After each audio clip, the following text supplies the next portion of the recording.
Hello friends, welcome to my channel.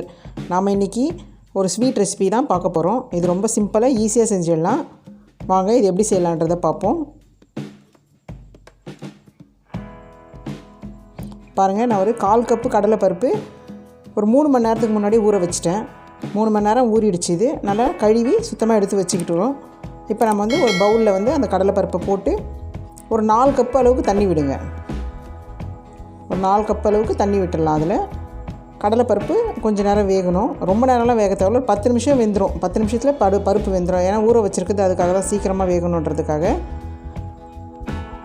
பாருங்கள், இப்போ நான் 1 கப் அரிசி வந்து ஊற வச்சுருந்தேன். 3 மணி நேரமாக அரிசி ஊற வச்சுருந்தேன். இது வந்து புழுங்கல் அரிசி, இட்லிக்கு போடுவோம் இல்லைங்களா, அந்த அரிசி.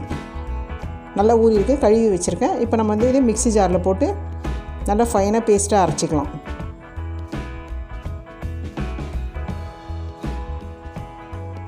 கொஞ்சமாக தண்ணி விட்டுக்கலாம். தண்ணி விட்டு ஃபைன் பேஸ்ட்டாக அரைச்சி எடுத்துகிட்டு வந்துடலாம்.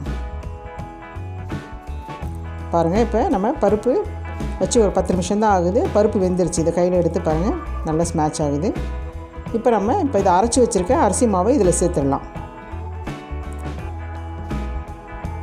பாருங்கள், நல்லா நைஸாக இருக்குது. இப்போ நம்ம இதில் சேர்த்து கைவிடாமல் கிளறிட்டு இருக்கணும்.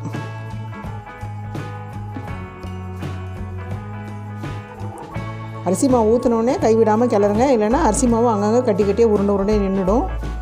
நல்லா கிளறி விடுங்க. கைவிடாமல் கிளறிட்டே இருக்கணும், விட்டுறக்கூடாது. அப்படியே திக்காகிட்டே இருக்கும் பாருங்கள். இப்போ பாருங்கள், ஃபுல்லாக நல்லா திக்காகிடுச்சு. இதே போல் நம்ம கிளறி விட்டுகிட்டே இருக்கணும். இது நான்ஸ்டிக் பாத்திரன்றதுனால அடி பிடிக்காது. நம்ம சாதா அலுமினியம் பாத்திரமோ இல்லை ஸ்டீல் பாத்திரத்துலையுமே வச்சா அடி பிடிச்சிரும். அதனால் கைவிடாமல் நல்லா கிளறி விட்டுகிட்டே இருக்கலாம். இப்போ நம்ம வந்து ஒரு 2 டீஸ்பூன் அளவுக்கு ஏலக்காய் பொடி வந்து பொடி பண்ணி வச்சுருக்கேன். இப்போ இந்த ஏலக்காய் பொடி போட்டு நல்லா கிளறி விடுவோம். இது குறைஞ்சபட்சம் ஒரு 1/4 மணி நேரத்தில் ரெடி ஆகிடும். அரிசி வந்து மாவு அரைச்சதுனால ரெடி ஆகிடும் இது. பாருங்கள், இப்போ நான் வந்து 1 கப்பு வெல்லம் சேர்த்துருக்கேன்.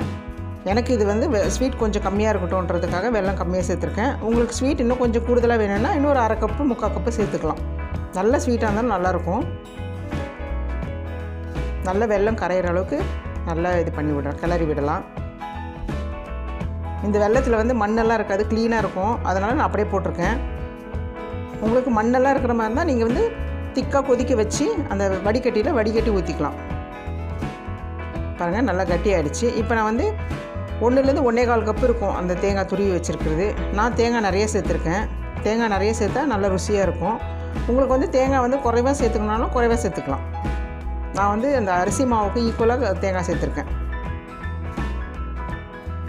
தேங்காய் எவ்வளோ இருந்தாலும் நல்லா ருசியாக இருக்கும். இனிப்பு மட்டும் உங்களுக்கு பத்தலைன்னா இன்னும் கொஞ்சம் இனிப்பு சேர்த்துக்கலாம். பாருங்கள், இதுதான் கன்சிஸ்டன்சி. இதுக்கு நம்ம இப்போ ரெடி ஆகிடுச்சு. இது இறக்கிடலாம். இது ரொம்ப ஈஸியாக செஞ்சிடலாம்.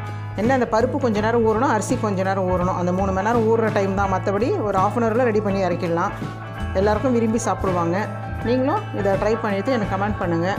உங்களுக்கு இந்த வீடியோ பிடிச்சிருந்தால் லைக் பண்ணுங்கள், ஷேர் பண்ணுங்கள், கமெண்ட் பண்ணுங்கள். மறக்காமல் சப்ஸ்கிரைப் பண்ணுங்கள். Thank you friends.